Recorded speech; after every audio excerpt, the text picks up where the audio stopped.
సంగం ZP high స్కూల్లో ICDS supervisor Padmavati anganwadi కార్యకర్తలకు anganwadi Poshan B పడాయి B శిక్షణ తరగతుల కార్యక్రమాన్ని నిర్వహించారు.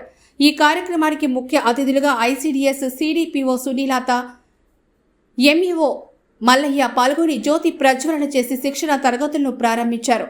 చిన్నారులకు పోషకాహారం, ఆటపాటలతో పాటు నాణ్యమైన బోధన అందించాలని సూచించారు. సమతుల్య ఆహారం మరియు పిల్లల్లో ఆరోగ్యకరమైన పద్ధతులను పెంపొందించడంపై పలు సూచనలు చేశారు. మంచి పోషకాహార పద్ధతులను పెంపొందించడానికి, పిల్లల అభివృద్ధిలో తల్లిదండ్రులు మరియు సమాజాన్ని ఎలా చేర్చాలి అనే దానిపై అవగాహన కల్పించారు. ఈ కార్యక్రమంలో head master Bujjaiah, school committee chairman Mohan తదితరులు పాల్గొన్నారు.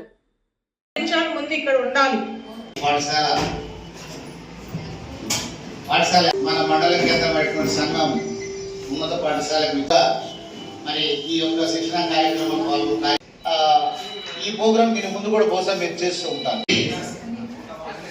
3 రోజుల శిక్షణ ఈరోజు 13వ తేదీ నుంచి 3 రోజుల పాటు పోషణ్ బి పడాయి బి అనే కార్యక్రమం మీద అంగన్వాడీ కార్యకర్తలకి, మండల లెవెల్లో ఉండే అంగన్వాడీ కార్యకర్తలకి ట్రైనింగ్ ఇవ్వడం జరుగుతుంది. ఈరోజు సంగం మండలంలో మనం జెడ్పీహెచ్ఎస్ స్కూల్, హై స్కూల్ నందు ఇక్కడ వాళ్ళకి వెన్యూని సెలెక్ట్ చేసి టీవీ ఆపరేటింగ్ ద్వారా వాళ్ళకంతా మాడ్యూల్స్ని తెలియజేయడం జరుగుతుంది. ఈ 3 రోజుల శిక్షణలో వీరంతా పూర్తిగా పోషణ్ బి పడాయి బి అనే ట్రైనింగ్ని బలవంతంగా నేర్చుకుని వాళ్ళ రూట్ లెవెల్లో దాన్ని సద్వినియోగం చేసేలాగా వీళ్ళకి శిక్షణ ఇవ్వబోతున్నాము.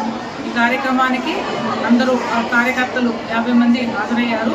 దీన్ని ఇక్కడ మేము చక్కగా అసలు పోషణ అంటే ఏమిటి, పడాయి ఏంటి అనే దాని గురించి వివరంగా ప్రీ స్కూల్ స్థాయిలో పిల్లలకి ఆహారంతో పాటు విద్య కూడా నేర్పించే విధానాన్ని మనం నేర్పించబోతున్నాము. ఇవన్నీ తెలుసుకుని వీళ్ళు గ్రామ స్థాయిలో, వాళ్ళ అంగన్వాడీ స్థాయిలో పిల్లలతో, వాళ్ళ ఏరియాలో వాళ్ళ పిల్లలతో కూడా మనకి మంచిగా ఈ కార్యక్రమాన్ని సద్వినియోగం చేస్తారని ఈ ట్రైనింగ్ని చాలా ప్రయారిటీతో